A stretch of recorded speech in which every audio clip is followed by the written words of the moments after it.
At talagang meron tayong latest update ngayon kung saan ang dumi-dumi umano ng pinagagamitan mismo ni Cedric Lee. Nakuha pa niyang tumawa, ngumisi, ngumiti, lahat ng pang-iinsulto para lamang mainsulto ang mga kanetesen natin at sina Vong Navarro pati na rin ang lawyer niya. Gayunpaman, kahit kailan di natin nakikitang umiiyak ito, no? Pero makikita din natin itong iiyak. Dahil kahit gaano niya pa katago ang feelings niya, ay makikita nating malungkot siya dahil nahatulan na sila ng 40 years up to lifetime na pagkakakulong. Hindi lang pala si Denise ang mismong marumi sa pangangatawan, kundi pati na rin si Cedric Lee.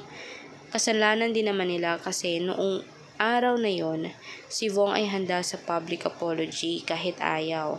Pero para matapos ang gulo, ay okay na kay Vong. Pero sila mismo ang nag-udlot mismo ng kasong to. Sila ang nagpasagawa, nag-push dahil akala nila si Vong ang madidiin at si Vong talaga ang makukulong. Pero bumaliktad nga na karma is real. Sa kanila bumerang ang kanilang mga pinanggagawang masama.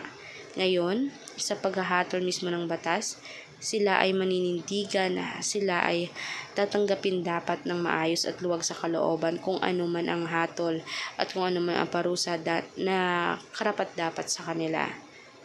Ngayon naman, ito ang kanilang mga latest update, ang dudumi na nila at dudungis. Kaya for more videos updates guys, mag-subscribe kayo, i-like, i-share ang ating videos in public. Salamat po.